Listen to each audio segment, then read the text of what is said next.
सर्वप्रथम सर्वांना श्री स्वामी समर्थ. स्वामी महाराजांच्या कृपेने तुमच्या सर्व चांगल्या इच्छा पूर्ण होत ही स्वामींचरणी प्रार्थना करते आणि आजच्या व्हिडिओला सुरुवात करते. तर उद्या 12 एप्रिल 2025 शनिवार रोजी चैत्र पौर्णिमा आलेली आहे आणि हनुमानांचा दिवस म्हणजे शनिवार आणि याच दिवशी उद्या हनुमान जयंती हनुमान जन्मोत्सव आलेला आहे. बघा किती सोन्यासारखा दिवस आहे. तर चैत्र पौर्णिमेला प्रारंभ होणार आहे 11 एप्रिल 2025 शुक्रवार रोजी उत्तर रात्री 3:21 ही चैत्र पौर्णिमा प्रारंभ होणार आहे आणि 13 एप्रिल रविवार रोजी पहाटे 5:51 ही पौर्णिमा तिथी समाप्त होणार आहे.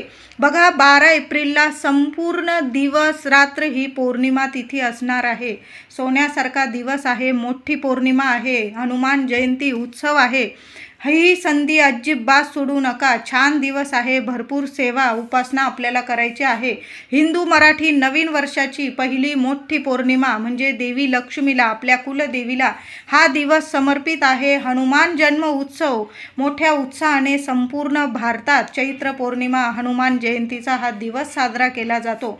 प्रत्येकाने या दिवशी लवकर उठायचं आहे. अगदी ब्रह्ममुहूर्तावर उठता आलं तर नक्की उठा, पण सूर्योदयाच्या आधी तर नक्कीच उठायचं आहे. या दिवशी आंघोळीच्या पाण्यात थोडीशी हळद टाकून आणि चिमूटभर तुरटी महिलांनो घरात आणूनच ठेवा. तुरटी बारीक करून घ्या, थोडीशी पाण्यात फिरवून घेतली आणि त्या पाण्याने आंघोळ केली तरीही चालेल. अगदी लहान लेकरांना हा उपाय केला तरीही चालेल. लेकरं किरकिर करतात, नजरबाधा लागते, आपल्याला काही वेळा कळत नाही लेकरं का रडतात. मोठी मुलं असतील चिडचिडपणा करतात, त्यांना कामात यश मिळत नाही, अभ्यासात लक्ष लागत नाही. मोठी पौर्णिमा आहे, तुरटी टाकून नक्की आंघोळ करा. अगदी सगळ्यांनी हा उपाय केला. 1 वर्षावरील मुलांना हा उपाय केला तरीही चालेल. चिमूटभर हळद महिलांनो, आपण तर हळद टाकून नक्की आंघोळ करा. उद्याचा दिवस समर्पित आहे माता लक्ष्मीला आपल्या कुलदेवीला आणि माता लक्ष्मीला हळद खूप प्रिय आहे. हळद टाकून आंघोळ करा. सोन्याचे दिवस येतील. ज्या ज्या इच्छा असतील तुमच्या मनात लगेच माता लक्ष्मी नक्कीच पूर्ण करेल. कष्ट तर आपल्याला घेणं भागच आहे, पण कष्टाला काही वेळा फळ मिळत नाही. मग अशा शुभ तिथींना जर काही उपाय सेवा केले तर नक्कीच फलदायी ठरतात. उद्या हळद आणि तुरटी टाकून आंघोळ करा. जी काही नजरबाधा असेल, शारीरिक मानसिक त्रास असेल, कुणी घरात येऊन गेलं की घराला मुलाबाळांना आपल्याला काही ना काही अडचणी समोर येतात, तर अशा वेळी तुम्ही तुरटी टाकून आंघोळ करा. लगेच तुम्हाला फायदेशीर ठरेल, फायदा दिसून येईल तुम्हाला. बघा नक्की हा उपाय करा. या दिवशी घरात सुद्धा आंघोळ झाली की महिलांनो थोडंसं पाणी घ्यायचं, एक कापराची वडी कांडून टाका, थोडीशी तुरटी बारीक करून टाका, हळद टाका, गोमूत्र टाका, गुलाबजल असेल, या 4-5 वस्तू थोड्याशा पाण्यात टाका. हे पाणी सर्व घरात, अंगणात, उंबरठ्यावर सर्व ठिकाणी शिंपडून द्यायचं आहे. घर भाड्याचं असो किंवा स्वतःचं असो, आपल्या वास्तूत हे पवित्र पाणी महिलांनो आवर्जून शिंपडा. जे काही नकारात्मकता असेल, वास्तुदोष असतील, काही ना काही घरात बाधा असेल, म्हणजे नजरबाधा लागलेली असेल तुमच्या घराला, तर संपूर्ण नष्ट होईल. म्हणून हे पवित्र पाणी उद्या नक्की शिंपडा. कापूर, तुरटी, हळद, गोमूत्र आणि गुलाबजल माता लक्ष्मीला प्रिय आहे. या सर्व वस्तूंनी माता लक्ष्मी आकर्षित होते, घरात टिकून राहते आणि घरातली जी अलक्ष्मी असते, दुःख असतं, दारिद्र्य असतं, चिंता असते घरातली, काही वास्तुदोष असतील घरात, संपूर्णपणे नष्ट होईल. हे पाणी आवर्जून महिलांनो घरात शिंपडून द्या. या दिवशी घरदार स्वच्छ करा. घराच्या उंबरठ्यावर हळदीचं लेपन आवर्जून, थोडं पातळ जरी केलं महिलांनो तरी चालेल, पण हळदीचं लेपन घराच्या मुख्य उंबरठ्यावर नक्की करा. लहान का होईना रांगोळी. आपल्या माता लक्ष्मीचा उद्या दिवस आहे. उद्या कुलदेवीला हा दिवस समर्पित आहे. चैत्र पौर्णिमा मोठा दिवस आहे. उद्या लहान का होईना दाराशी रांगोळी नक्की काढा. रोजच रांगोळी काढायला पाहिजे, पण नाही जमत रोज तर अशा तिथींना आवर्जून आपल्या घराच्या उंबरठ्याबाहेर थोडी का होईना रांगोळी जरूर काढा. लक्ष्मण रेषा असते आपल्या घरात, कधीच नकारात्मकता प्रवेश करून त्या रांगोळीच्या आतमधून प्रवेश करून येऊ शकत नाही. म्हणून रांगोळी आवर्जून आपल्या घराच्या मुख्य दाराशी नक्की काढा. दार सुद्धा स्वच्छ पुसून घ्या. आंब्याची डहाळी असेल 5 पानांची दारावर मुख्य दारावर लावून द्या. मुख्य दार पुसून हळदी कुंकवाने एक स्वस्तिक काढा. आजूबाजू 2-2 रेषा काढा. सुंदर अनुभव येईल. महिलांनो, हा उपाय दादांनी जरी केला, पुरुष दादांनी, तरीही चालेल, पण हे उपाय सेवा उद्या सकाळी झाल्याच पाहिजे. अगदी सकाळी 12 वाजेच्या आत आपल्या घरात या सर्व सेवा या गोष्टी झाल्याच पाहिजे. महिलांनो, आपल्यालाच या गोष्टींकडे लक्ष द्यावं लागतं, म्हणून आवर्जून या गोष्टी करायच्या आहे. उद्या गॅसची सुद्धा पूजा करा महिलांनो. बघा, अन्नपूर्णा माता तुमच्यावर प्रसन्न होईल. तुमच्या घरात अन्नधान्याला कशाला कमी राहणार नाही. या दिवशी कुलदेवीला थोडा का होईना दही भाताचा नैवेद्य दाखवायचा आहे. चैत्र पौर्णिमा आहे. तुमच्या घराजवळ जर देवी मंदिर असेल, शीतला देवीचं मंदिर असेल किंवा इतर देवी आई एकच आहे, नावं रूपं तिचे वेगवेगळे. काही वेळा काय होतं, उन्हाळा सुरू आहे, मुलांना ऊन वगैरे लागतं, काही ना काही आजारपण येतं. मग अशा चैत्र पौर्णिमेला थोडासा भात शिजवायचा आहे, त्यावर ताजं दही ठेवा, थोडीशी चमचाभर साखर टाका आणि देवीला घरात जरी तुम्ही हा नैवेद्य दाखवला कुलदेवीला आणि नंतर तो प्रसाद स्वरूप लेकराबाळांना तुम्ही खाल्ला ना, काही हरकत नाही. देवी मंदिर असेल तिथं पण दही भाताचा नैवेद्य दाखवा. घरात जरी दही भाताचा नैवेद्य दाखवला ना तरीही चालेल. उन्हाळा सुरू आहे, उन्हाळी कधीच आपल्या लेकराबाळांना आपल्याला बाधत नाही. चैत्र पौर्णिमेला दही भाताचा नैवेद्य आवर्जून दाखवा महिलांनो. उद्या देवघरातील देवांच्या मूर्तीवर सुद्धा तुम्हाला पंचामृताने किंवा दुधाने, नंतर स्वच्छ पाण्याने छान असा अभिषेक करायचा आहे तुम्हाला. किंवा काय करायचं, तांब्यावर पाणी घ्यायचं, त्यात थोडंसं कुंकू टाकायचं आहे आणि त्या कुंकवाच्या पाण्याने आपल्या कुलदेवीला आणि गणपती बाप्पाला तरी स्नान घालायचं आहे. नाहीतर तुम्ही दुधाने किंवा पंचामृताने, आधी स्वच्छ पाण्याने, मग दुधाने किंवा पंचामृताने, पुन्हा स्वच्छ पाण्याने असा अभिषेक घालायचा आहे. छान असं देवघर सुद्धा स्वच्छ करून टाका. पिवळं किंवा लाल कपडा अंथरून त्यावर देवांच्या मूर्ती स्थापन करायच्या आहे. आता देवांच्या मूर्ती तशा स्थापन करू नका. विड्याची पानं असेल, विड्याच्या पानांची रास करा, त्यावर देवांना स्थापन करा. नसेल विड्याची पानं, थोडे चिमूटभर तांदूळ, अख्खे तांदूळ ठेवा आणि त्यावर देवांच्या मूर्ती स्थापन केल्या तरीही चालेल.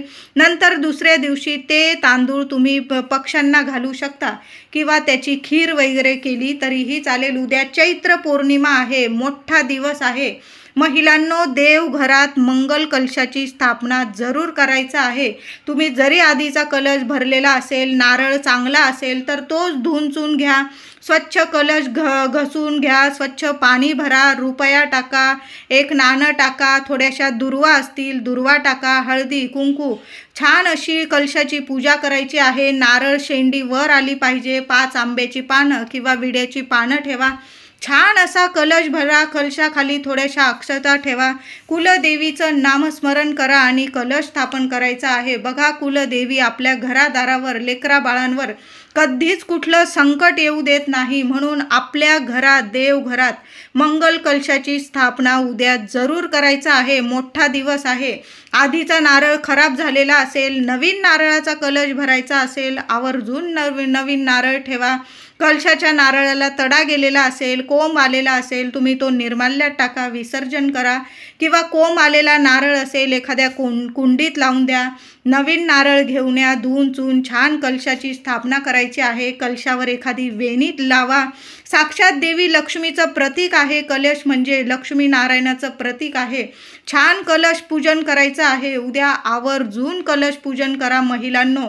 काही ठिकाणी काय करतात, देवी आईची चैत्र पौर्णिमेला कुलदेवीची देवघरात आरती सुद्धा लावली जाते. म्हणजे पुरणाचे दिवे केले जातात किंवा कणकेचे दिवे चाणक्यांवर ठेवून, बऱ्याच महिलांना, माझ्या मैत्रिणींना माहीत असेल, त्यांच्या घरात या गोष्टी कुलदेवीच्या सेवेत चैत्र पौर्णिमेला आवर्जून केले जातात. काही ठिकाणी तर दर पौर्णिमेला देवी आईची, आपल्या कुलदेवी आईची आरती लावली जाते. पण चैत्र पौर्णिमेला खास करून देवी आईची आरती लावली जाते. मग पुरणाच्या दिव्यांची आरती लावली जाते. काही ठिकाणी कणकेचे दिवे चाणक्यांवर ठेवून 11-21 कणकेच्या चाणक्यांवर कणकेचे दिवे ठेवून आरती केली जाते. कुलदेवीचा मान सन्मान कुळाचार केला जातो. कुलदेवी समोर महिलांनो किंवा पुरुष दादा असेल, एक नारळ उद्या देवघरात कुलदेवी समोर आपली इच्छा बोलून एक नारळ फोडायचा आहे तुम्हाला. सर्वांनी हा नारळ नक्की फोडा. चांगला नारळ बघून आणा, लहान असला तरी चालेल, पाणीदार नारळ बघून आणायचा आहे. आणि कुलदेवी समोर तुमच्या मनात हातात नारळ घ्यायचा. मनात जी इच्छा असेल, लेकरा बाळांविषयी असू दे, तुमच्याविषयी असेल, काही अडीअडचणी असेल, देवी आईला बोलून घ्या की मी नारळ अर्पण करत आहे आणि तो नारळ फोडायचा आहे तुम्हाला. आणि त्याचा प्रसाद सर्वांनी प्रसाद स्वरूप खायचा आहे. घरातल्या व्यक्तींनी खाल्ला तरीही चालेल, बाहेर नाही वाटला तुम्ही, कारण लोक घेतात नाही घेत. मग आपल्या घरात हा प्रसाद उद्या नक्की वाटायचा आहे. एक नारळ कुलदेवीला असा फोडून अर्पण नक्की करायचा आहे आणि त्याचा प्रसाद नक्की खायचा. तुम्ही बर्फीचा वगैरे प्रसाद केल्यानंतर तुम्ही मुलांसाठी तरीही चालेल, पण एक नारळ चैत्र पौर्णिमे उद्या देवी आईला वेणी किंवा लाल फुलं, गणपतीला दुर्वा लाल फुलं नक्की व्हायची आहे. एखादं गुलाबाचं फूल मिळालं किंवा कमळाचं फूल मिळालं, आपल्या माता लक्ष्मीला जरूर अर्पण करा. कुलदेवीचा टाक असेल किंवा मूर्ती असेल, देवी आईला एखादी वेणी नक्की अर्पण करा. त्याचबरोबर देवी आईला गोड पानाचा विडा, जरी नवरात्रीत तुम्ही ही सेवा केली असेल, चैत्र नवरात्रीत, तरी पण उद्या चैत्र पौर्णिमा आहे. आपल्या कुलदेवीला गोड पानाचा विडा किंवा तांबूल, कुटून केलेला तांबूल नक्की अर्पण करायचा आहे. गोड पानाचा विडा तुम्ही बाहेरून बनवून आणला तरीही चालेल आणि गोड पानाचा विडा देवी आईला तुमच्या मनातील इच्छा बोलून घ्यायची आहे आणि एखाद्या वाटीत देवी आईला अर्पण करायचा आहे. नंतर तो गोड पानाचा विडा तुम्ही सहकुटुंब, सहपरिवार किंवा पती पत्नीने जेवणानंतर तुम्ही प्रसाद स्वरूप खाल्ला तरीही चालेल. त्याचबरोबर महिलांनो, उद्या मोठी पौर्णिमा आहे. घरातील जी काही इडापिडा असेल संपूर्णपणे नष्ट होईल. मुलाबाळांची भरभरून सोन्यासारखी प्रगती होईल. म्हणून एक दिवा आपल्याला देवघरात लावायचा आहे. तुम्ही मातीची पंती घ्या किंवा कणकेचा दिवा बनवला तरीही चालेल. तुम्हाला चौमुखी दिवा बनवून उद्या लावायचा आहे. तुमच्याकडं मातीची पंती असेल, 4 मुखी नसेल, कुंभार दादांकडून घेऊन या एखादी पंती किंवा कणकेचा दिवा बनवला तरीही चालेल. जी पोळ्यांना कणिक मळलेली आहे तीच घेऊ नका. थोडासा गोळाभर कणकेचा पिठाचा गोळा नवीन मळून घ्या. मळताना कणकेसोबत थोडीशी चिमूटभर हळद टाकायची आहे. चांगला गोळा मळून घ्यायचा आहे कणकेचा आणि 4 मुखी एक दिवा तुम्हाला तयार करून घ्यायचा आहे.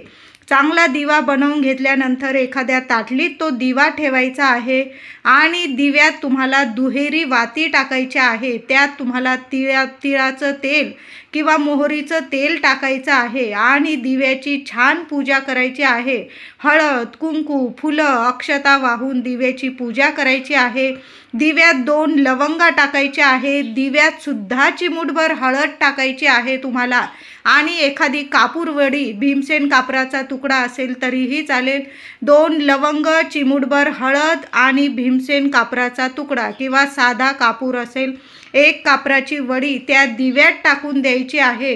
आणि देवी आईला तुमच्या मनात जी इच्छा असेल, मुलांविषयी, पतीविषयी, तुमच्याविषयी काही चिंता असेल, आरोग्य नीट नसेल, दुःख असेल, दारिद्र्य असेल, घरात पैसा टिकत नसेल, जगातलं कितीही मोठं संकट असू द्या, तुमची इच्छा बोलून घ्यायची आहे कुलदेवी समोर, माता लक्ष्मी समोर, तुमच्या देवी देवतांसमोर आणि तो दिवा त्या 4ही वाती तुम्हाला प्रज्वलित करायच्या आहे. 4ही दिशांनी तुमच्या लेकरा बाळांची भरभरून प्रगती होईल. 4ही दिशांनी लेकरा बाळांचं रक्षण होईल, कुटुंबाचं रक्षण होईल. काही वेळा पतिदेव बाहेर जातात कामानिमित्त, रात्री पहाटे मुलं बाळं बाहेर गावी शिक्षणासाठी असतात, परगावी परदेशात असतात. आई वडिलांना खूप चिंता असते. उद्या चैत्र पौर्णिमा, असा चौमुखी दिवा महिलांनो नक्की आपल्या देवघरात लावा. मनातील इच्छा बोलून लावायचा आहे हा दिवा. चारही दिशांनी लेकरा बाळांची सोन्यासारखी प्रगती होईल, कुटुंबाची, संपूर्ण कुटुंबाची भरभराटी होईल आणि लेकरा बाळांचं संपूर्ण कुटुंबाचं चारही दिशांनी रक्षण होईल. रक्षण कवच हा दिवा आहे. अशा शुभ तिथींना जर असा चौमुखी दिवा लावला, उद्या हनुमान जयंती सुद्धा आहे, श्रीरामांचं सुद्धा, प्रभू श्रीरामांचं सुद्धा नाव घ्या, माता लक्ष्मी तुमच्यावर प्रसन्न होईल. साक्षात श्री हरी विष्णू आहे श्रीराम. उद्या श्रीरामांचं नाव जरी घेऊन हा चौमुखी दिवा तुम्ही देवघरात लावला तरीही चालेल. जरा जास्त तेल वगैरे टाकून ठेवायचं आहे, जास्त वेळ जळला तरीही चालेल. त्याचबरोबर तो दिवा नंतर काय करायचा असा बऱ्याच जणांना प्रश्न असतो. तुम्ही कणकेचा बनवला असेल, तुम्ही विसर्जनात टाकून द्या. मातीची पंती घेतली असेल चौमुखी, त्यातल्या वस्तू तुम्ही विसर्जनात निर्माल्यात टाकून द्या. तो दिवा धुवून चून तुम्ही पुन्हा पुढच्या उपायासाठी, सेवेसाठी वापरला, काही हरकत नाही. फक्त कणकेचा दिवा तुम्हाला विसर्जनात टाकायचा आहे. मातीची पंती टाकून देऊ नका. तुम्ही पुढच्या वेळेस तीच मातीची पंती वापरली तरीही चालेल. महिलांनो, असा चौमुखी दिवा आपल्या देवघरात उद्या चैत्र पौर्णिमेचा सोन्यासारखा दिवस आहे. लेकरा बाळांची सोन्यासारखी प्रगती होईल. मुलं अभ्यासात प्रगतिशील होतील, नोकरी करत असतील, नोकरीत यशस्वी होतील. मुलं बाळं मोठी झालेली आहे. विवाहाबद्दल काही समस्या असतील, कुंडलीत दोष असेल, काही ना काही ग्रहमान वाईट असेल, असा एक दिवा उद्या लावून तर बघा. मुलांचे लग्न कार्य नीट सुरळीत पार पडतील. घरात संतान प्राप्ती होत नसेल, पतिदेवांना कुठल्या कामात यश मिळत नसेल, तुम्ही नोकरी असेल, तुमची व्यवसाय असेल, कुठल्या ना कुठल्या कामात अडचणी येत असेल, असा एक दिवा, प्रगतिशील दिवा आहे, रक्षण कवच दिवा आहे, असा एक दिवा आपल्या देवघरात नक्की लावा. मी पण लावणार आहे, तुम्ही पण नक्की लावा. बघा, सप्तशृंगी गडावर या चैत्र नवरात्री ते चैत्र पौर्णिमेपर्यंत देवी आईची यात्रा भरली जाते. भाविक मोठमोठ्या लांबून दर्शनाला येतात. तुम्ही चैत्र नवरात्री तुमच्या कुलदेवीची ओटी भरली नसेल तर या चैत्र पौर्णिमेला उद्या शनिवार जरी असला तरी पण आपल्या कुलदेवीची ओटी नक्की भरा. तुम्ही घरात जरी भरली किंवा मंदिरात जाऊन भरली तरीही चालेल. घराजवळ कुलदेवीचं मंदिर असेल तुमच्या, किंवा गावदेवी मंदिर असेल तिथं भरायची असेल तरीही चालेल, किंवा घरात भरली तरीही चालेल. आणि नवरात्रीत तुम्ही चैत्र नवरात्रीत भरली असेल तर उद्या नाही भरायची. तुम्ही भरली नसेल आणि तुमची राहून गेली असेल, आपल्याला नवरात्रीत आपल्या देवी आईची ओटी भरायची होती पण राहून गेली, असं बऱ्याच महिलांच्या मनात असेल तर उद्या चैत्र पौर्णिमेचा अतिशय सोन्यासारखा दिवस आहे. आपल्या कुलदेवीची ओटी घरात भरा, किंवा तुम्ही कुलदेवीच्या मूळ स्थानी जाणार असाल तिथं भरली, किंवा तुमचं गावदेवी मंदिर असेल तिथं भरली तरीही चालेल. कुलदेवीची ओटी भरताना सुद्धा एक गोड पानाचा विडा त्यात ठेवायला अजिबात विसरू नका. आपलं हिरव्या काचेच्या बांगड्या, खणा नारळाची ओटी भरली तरीही चालेल. 7 शृंगाराचं सामान घ्या, गोड पानाचा विडा, 6-7 हिरव्या बांगड्या तुम्ही त्यात ठेवायच्या आहे. अशी छान ओटी आपल्या कुलदेवीची भरायची आहे. तुम्ही घरात ओटी भरली तर त्या सामानाचं, साहित्याचं काय करायचं? मग एखादी स्त्री असेल तुमच्या घराजवळ, तिला तुम्ही ती ओटी देऊन टाकली, सवाशीण स्त्री असेल तिला, किंवा एखाद्या मंदिरात ठेवून आलात, किंवा तुम्ही ते स्वतः सामान वापरलं. कुलदेवी आपली माय माऊली असते. आपल्या लेकरांना आपण जर वापरलं तिचं ते साहित्य ओटीचं, काही हरकत नाही. प्रसाद स्वरूप ते साहित्य, ओटीचं साहित्य तुम्ही महिलांनो वापरू शकता, किंवा एखाद्या देवी मंदिरात ठेवून आलात तरीही चालेल. उद्या आठवणीने महिलांनो काय करायचं आहे? सकाळी सेवा करा ही, किंवा संध्याकाळी दिवा अगरबत्ती करून घ्यायचं, आसन घेऊन बसायचं आहे. तुम्हाला एक माळ, आपण स्वामींची नित्य सेवा तर करतो, त्यात तुम्हाला एक माळ आपली नवार्णव मंत्राची घ्यायची आहे. आवर्जून नवार्णव मंत्राची एक माळ घ्या. त्याचबरोबर तुम्हाला महिलांनो उद्या 8 वेळा झालंच तर 16 वेळा तुम्हाला महालक्ष्मी अष्टकाचा पाठ करायचा आहे. लेकरं बाळं असतात, 1 वेळा केला तरीही चालेल. 11 लवंग हातात घ्यायचे आहे, उजव्या हातात घ्यायचे आहे. कुलदेवीला माता लक्ष्मीला प्रार्थना करायची आहे आणि त्या 11 लवंग देवी आईच्या चरणी अर्पण करायचे आहे. नंतर त्या लवंग दुसऱ्या दिवशी काढून घ्यायच्या. तुम्ही तिजोरीत ठेवा किंवा गोडधोड प्रसाद वगैरे केला त्यात वापरून टाकल्या तुम्ही तरीही चालेल. उद्या चैत्र पौर्णिमेचा छान दिवस आहे. देवी आईला कुंकुमार्चनची सेवा नक्की द्या. 11 लवंग अर्पण करा. तुम्हाला जास्त लवंग अर्पण करायचे असेल, काही ठिकाणी देवी आईला लवंगांची माळसुद्धा अर्पण केली जाते. 11 लवंगांची 21 लवंगांची माळसुद्धा देवी आईला अर्पण केली जाते. तुम्ही माळ अर्पण करू शकता किंवा उजव्या हातात तुमची इच्छा बोलून देवी आईच्या चरणी 11 किंवा 21 फुलाच्या चांगल्या लवंग बघून देवी आईला अर्पण करायचे आहे. त्याचबरोबर देवी आईची सर्वात प्रभावी सेवा म्हणजे देवी आईला कुंकुमार्चनची सेवा. महिलांनो, सर्वांनी करा ही सेवा. उद्याचा दिवस खूप मोठा आहे. देवी आईला पायापासून डोक्यापर्यंत कुंकुमार्चन करायचं आहे तुम्हाला. ओम श्रीम नमः किंवा ओम कुलदेवताय नमः 11 वेळा करा, 21 वेळा करा किंवा जास्तीत जास्त तुम्हाला जेवढ्या वेळा कुंकुमार्चनची सेवा करता येईल ना तेवढ्या वेळा करायचं आहे. टाक असेल, फोटो असेल, श्रीयंत्र असेल, माता लक्ष्मीची मूर्ती असेल, कुंकुमार्चनची सेवा नक्की करा. उद्याचा दिवस खूप मोठा आहे. मग हे कुंकू नीट सांभाळून ठेवायचं आहे. दुसऱ्या दिवशी आपण जेव्हा पूजा करू हे कुंकू एखाद्या पुडीत किंवा डबीत सांभाळून ठेवा. वर्षभर आंघोळ केल्यानंतर ते महिलांनो कपाळी लावा. सुख सौभाग्यात नक्कीच तुमच्या भरभरून वाढ होईल आणि तुमच्या घरात अष्टरूपी माता महालक्ष्मी वास करेल. कशाला कधी कमी राहणार नाही. जे पण स्वप्न बघाल ते यशस्वीच होईल. तुमची सर्व स्वप्न, लेकरा बाळांविषयी काही इच्छा असेल, संपूर्ण इच्छा पूर्ण होईल. उद्या गोड खिरीचा महिलांनो देवी आईला काही नैवेद्य दाखवणार असाल तर उद्या गव्हाची बनवा, रव्याची बनवा किंवा तांदळाची. देवी आईला उद्या गोड खिरीचा नैवेद्य नक्की अर्पण करा. लहान लेकरं असेल, गोड खिरीचा नैवेद्य लेकरांमध्ये प्रसाद स्वरूप वाटला तरीही चालेल. बघा, लेकरा बाळांच्या कोणी मुली असतील लहान, त्या मुलींना जरी तुम्ही हा खिरीचा नैवेद्य दिला, आधी देवघरात नैवेद्य दाखवून द्या, मग लेकरा बाळांना नैवेद्य द्यायचा आहे प्रसाद स्वरूप. त्या लेकरांच्या चेहऱ्यावर इतका आनंद असतो आणि तोच तर खरा माता लक्ष्मीचा आनंद असतो. बघा, गोड खिरीचा नैवेद्य देवघरात दाखवा आणि एखाद्या मुलीला, तुमची मुलगी असेल तिला जरी दिला तो गोड खिरीचा नैवेद्य, बघा लेकरं कशी खूप खुश होतात आणि देवी आई आपल्यावर प्रसन्न होते. उद्या नैवेद्य आवर्जून गोड खिरीचा नैवेद्य दाखवायचा आहे. खिरीमध्ये थोडीशी केशर टाकता आली किंवा तुम्हाला मखाने असतील तुमच्याकडं तर खिरीत आवर्जून मखाने टाका आणि त्याचा नैवेद्य दाखवायचा आहे तुम्हाला. या दिवशी हनुमान जयंतीसुद्धा आहे. उद्या खूप मोठा दिवस, हनुमान जयंतीचा दिवस आहे.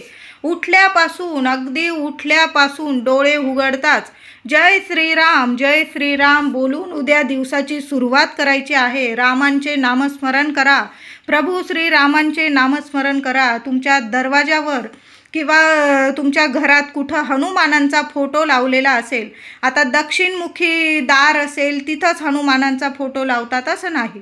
तुमचं पूर्व पश्चिम दार असेल, उत्तर दिशेला असेल, तुम्ही पंचमुखी हनुमानाचा फोटो आपल्या संरक्षणांसाठी सर्वांनी जरी आपल्या मुख्य दारावर बाहेरून लावला तरी काही हरकत नाही. असं नाही की दक्षिणमुखी दार आहे आणि मग त्यांनीच पंचमुखी हनुमानांचा फोटो आपल्या दारावर, मुख्य दारावर वरती लावायचा असं नाही. पूर्व, पश्चिम, उत्तर, दक्षिण चारही दिशांना तुमचं दाराचं मुख असेल तिथं तुम्ही पंचमुखी हनुमानाचा फोटो लावू शकता. आजपर्यंत लावला नसेल आणि तुम्हाला लावायचा असेल तर उद्याचा दिवस खूप छान आहे.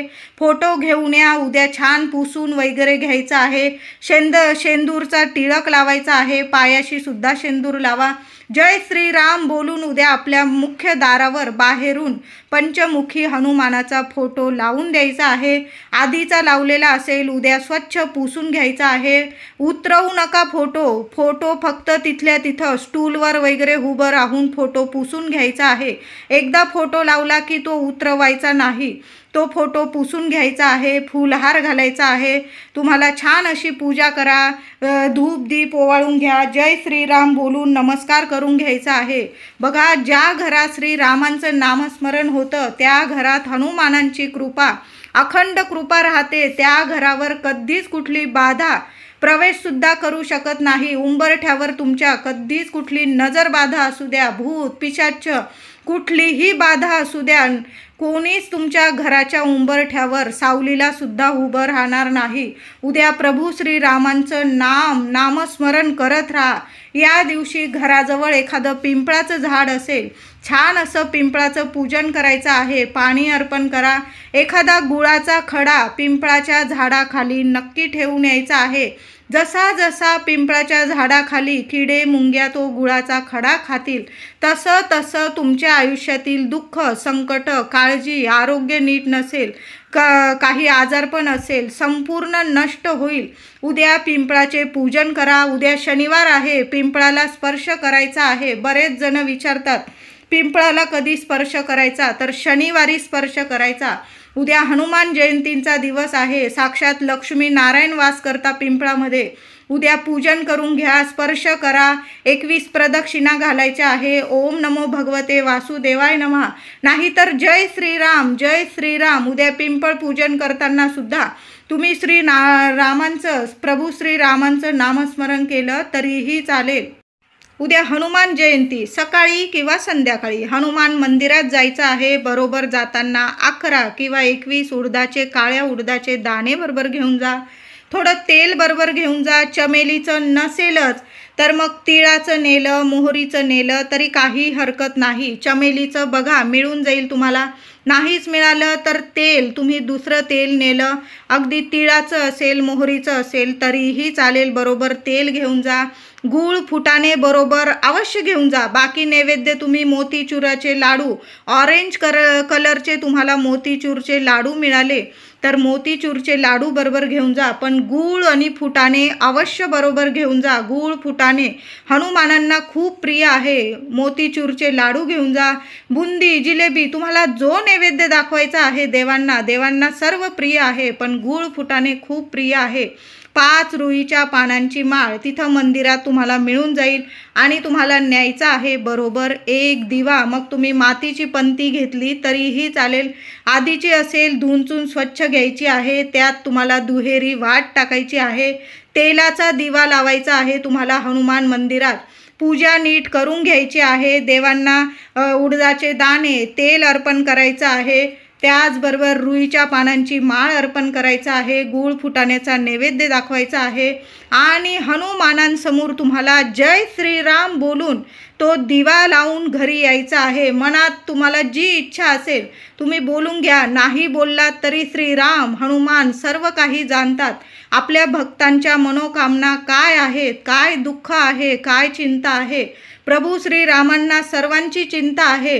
हनुमान जयंतीच्या दिवशी जी व्यक्ती हनुमानांसमोर जय श्रीराम बोलून दिवा लावून घरी येईल, सर्व त्रास, विघ्न, संकट तिथंच हनुमानांच्या चरणीच तुमचं संपून जाणार आहे आणि तुम्ही आनंदाने घरी याल. तुम्ही क्षणात तुमच्या आयुष्यात नक्कीच तुम्हाला आनंददायी सोन्यासारखे अनुभव येतील. तुम्ही खाली हात येणारच नाही.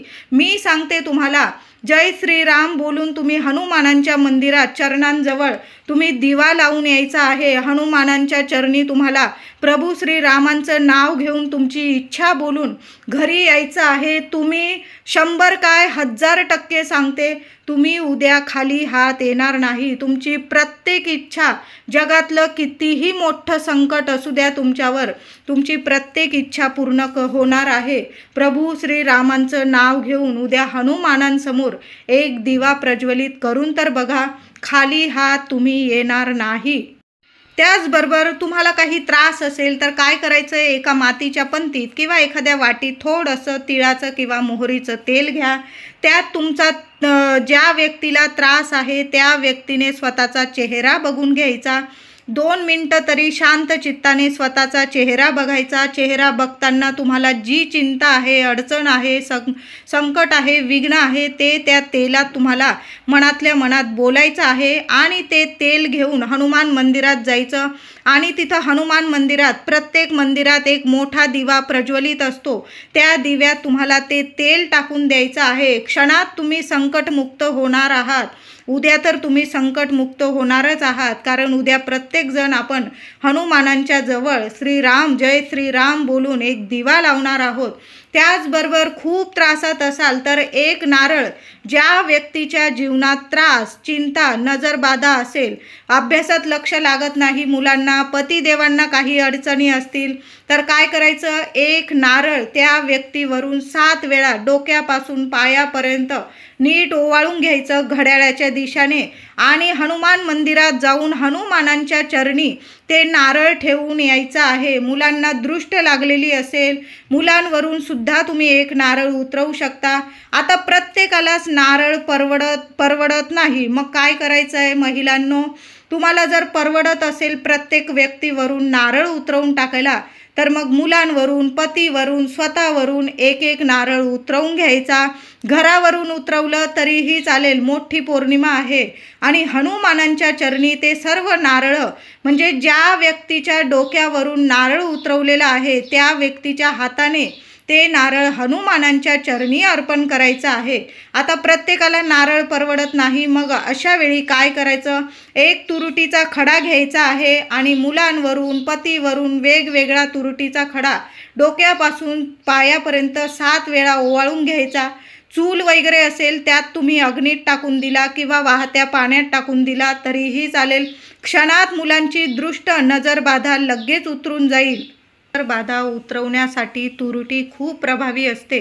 उद्या चैत्र पौर्णिमेच्या दिवशी मुलांवरून, पतीवरून, ज्या व्यक्तीला नजरबाधा लागलेली आहे त्या व्यक्तीवरून एक तुरुटीचा खडा 7 वेळा ओवाळून तुम्ही पाण्यात टाकून दिला किंवा चूल वगैरे असेल त्यात टाकून दिला तुम्ही अग्नीत तरीही चालेल. गॅसवर वगैरे घरात तो तुरुटीचा खडा, उतरवलेला तुरुटीचा खडा जाळू नका. तुम्ही सरळ बेसिनमध्ये टाकून दिला, हात धुवून घेतला तरीही चालेल. तुरुटीचा खडा उद्या तुम्हाला तुमच्या चारही दिशेंना, तुमचं घर लहान असो किंवा मोठं असो, एक एक तुरुटीचा खडा तुम्ही 4ही दिशेंना एखाद्या मातीच्या पंतीत थोडंसं चिमूटभर खडं मीठ घ्यायचं आणि एक एक तुरुटीचा खडा 4ही दिशेंना, 4ही कोपऱ्यांना तुम्ही ठेवून दिला. तुमचे रूम असतील 3-4, त्यात प्रत्येक रूममध्ये एक एक मातीची पंती, त्यात थोडं चिमूटभर खडं मीठ आणि एक एक तुरुटीचा खडा अशा पद्धतीने ठेवून दिलं तरीही चालेल. खूप प्रभावी ठरेल. घराला कधी नजरबाधा लागणार नाही. कधी वास्तुदोष असतील, काही पितृदोष असतील, घरात कुणी येऊन गेलं की घरात नजरबाधा होते, अडीअडचणी येतात, खूप खूप त्रास असतात घरात, तर अशा पद्धतीने तुम्ही चैत्र पौर्णिमेला थोडं खडं मीठ आणि एक एक तुरुटीचा खडा आपल्या घरात, कितीही रूमचं तुमचं मोठं घर असू दे, प्रत्येक रूममध्ये तुम्ही जरी ठेवून दिलं मातीच्या पंत्यांमध्ये किंवा तुमच्याकडं छोट्या छोट्या काचेच्या वाट्या असतील त्यात जरी थोडं जाडं मीठ, खडं मीठ आणि एक एक तुरुटीचा खडा ठेवून दिला तरीही चालेल. आता काही वेळा बाथरूममधून सुद्धा खूप नकारात्मकता येते, मग बाथरूममध्ये तुम्हाला खडं मीठ ठेवायचं नाही. फक्त एक तुरुटीचा खडा तुम्ही खिडकीजवळ वगैरे ठेवून दिला एखाद्या मातीच्या पंतीत तरीही चालेल. उद्याचा दिवस खूप मोठा आहे. हे उपाय जर करायचे असतील तुम्हाला घरात वगैरे तर तुम्ही उद्या नक्की करा. त्याचबरोबर तुम्हाला घरात मुख्य दारात जरी तुरुटीचा खडा बांधायचा असेल तुम्हाला तर तुम्ही बांधू शकता. एखादा पांढरा किंवा काळा कपडा घ्यायचा आहे आणि एक मोठा तुरुटीचा खडा घ्या, 5 लवंग घ्या, बांधून घ्यायची. तुमची इच्छा बोलून घ्यायची की माझ्या घरादाराला, लेकरा बाळांना कधीच कुणाची नजरबाधा व्हायला नको, सतत घरात अखंड लक्ष्मी नांदू दे, ते घरात धन धान्य पैसा टिकून राहू दे, आरोग्य नीट राहू दे, असं बोलून तुम्ही तुरुटीचा खडा आपल्या मुख्य दारात आतून बांधून द्यायचा आहे. दिशा बघू नका, कुठल्याही दिशेला तुम्ही तुरुटीचा खडा आणि 5 लवंग एका कपड्यात बांधून लावून दिले तरीही चालेल. खूप प्रभावी ठरेल. कधीच तुमच्या घरादाराला नजर लागणार नाही. उद्या गाय मिळाली तुम्हाला तर गाईला स्वतःच्या हाताने ताजी चपाती, त्याला थोडंसं तूप लावून घ्या, गुळाचा खडा ठेवा, स्वतःच्या हाताने गाईला हा नैवेद्य खाऊ घालायचा आहे. गाय जर तुमचा हात चाटत असेल तर चाटू द्या, भाग्योदय होईल तुमचा. तुम्हाला चना डाळ आणि गूळ खाऊ घालायचा असेल तर तुम्ही तो सुद्धा स्वतःच्या हाताने खाऊ घाला. लग्न कार्यातील अडथळे दूर होतात याने. त्याचबरोबर उद्या देवी आईची कापूर आरती आपल्याला सर्वांनी करायची आहे. सहकुटुंब सहपरिवार उद्या संध्याकाळी एकत्र येऊन देवी आईची कापूर आरती करायची आहे. गणपती बाप्पाची करा, आपल्या कुलदेवीची करा, अजून आरती करायची असेल तुम्ही आरती करायची आहे. आरती करून झाल्यानंतर जो कापूर जाळणार आहोत त्याबरोबर तुम्हाला 5 लवंग जाळायचे आहे. थोडासा लोबान किंवा गुगल असेल तुमच्याकडं तो जाळायचा आहे. एखादा बारीकसा गुळाचा खडा त्यावर जाळा. 2-3 थेंब तुपाचे टाकून द्यायचे आहे. असा छान धूप महिलांनो उद्या आवर्जून घरात करा. चैत्र पौर्णिमा आहे, मोठी पौर्णिमा, कुलदेवीचा हा मोठी सेवा आहे, ही प्रभावी सेवा. असा धूप आपल्या घराच्या कान्याकोपऱ्यात फिरवायचा आहे आणि ते धुपाचं भांडं मुख्य दारात आणून ठेवायचं आहे. नंतर नावाला सुद्धा तुमच्या घरात नजरबाधा कुणाची कधी लागणार नाही. लेकरा बाळांची भरभरून सोन्यासारखी प्रगती होईल. असा धूप उद्या संध्याकाळी जरूर करा. आणि उद्या देवांची आरती करायला अजिबात विसरू नका. कापूर आरती करायची आहे सहकुटुंब सहपरिवार. व्हिडिओ आवडला असेल तुम्हाला तर लाईक करा, शेअर करा, चॅनलला कृपया सबस्क्राईब करा. धन्यवाद.